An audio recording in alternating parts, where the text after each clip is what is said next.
Welcome to Radically Rethinking Rail with your host, the Mad Professor. This channel will make short episodes with a mission that echoes the channel's name, a radical rethink of railways in Australia.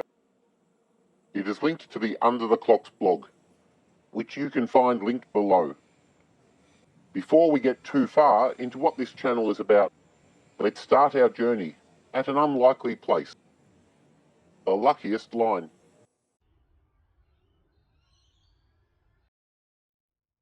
We are on a train, on a line that by rights should not exist, not if Australia's rail history is anything to follow. Most Australian trains are in cities, but this is bush.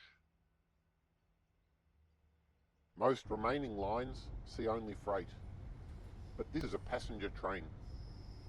The Australian network is mostly unwired for electric trains, but not this one.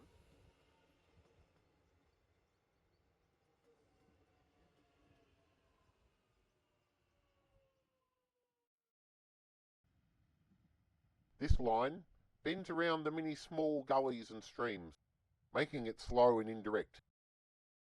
If it didn't already exist, you wouldn't build it. The land is known as Nillumbik, after the poor soils the Wurundjeri owners saw.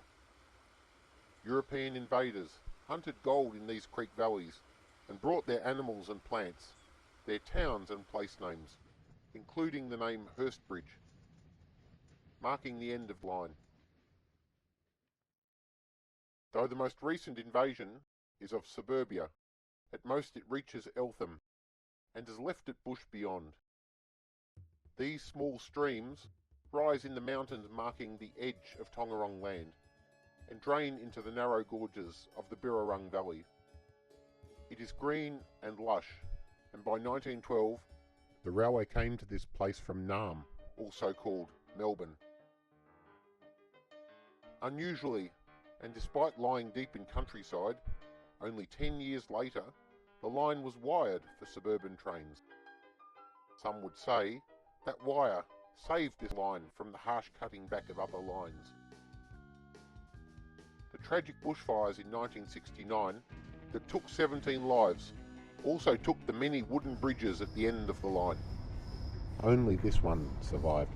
A normal government at this point would close the line, but not this time. It would not have been strange if they had. The decade saw the end of lines to towns and cities, such as Camden in New South Wales, Warburton in Victoria, Southport and Cleveland in Queensland, Willunga in South Australia, and beyond Midland in Western Australia. Instead, the bridges were replaced, wires made stronger. Track so good now, our forebears during the Second World War would be jealous. Some might say it was the number of commuters who used this line that saved it. Yet similar lines are gone, such as this one in Victoria at Murida in Bunurong lands, or here in Peramangk lands at a place called Bukatilla, but called by the Europeans Mount Barker, South Australia. Only the efforts of volunteers have saved trains at all, but not for commuting. Many places where commuting is common lost their lines, or never had them. So Nillumbik, on the middle gorges of the Birrarung, has been lucky indeed.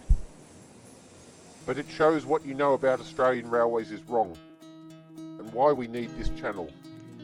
Next time, we will go deeper into the philosophy and purpose of this channel, while travelling Australia and the world, and look at how we turn back that wrong thinking about Australian railways.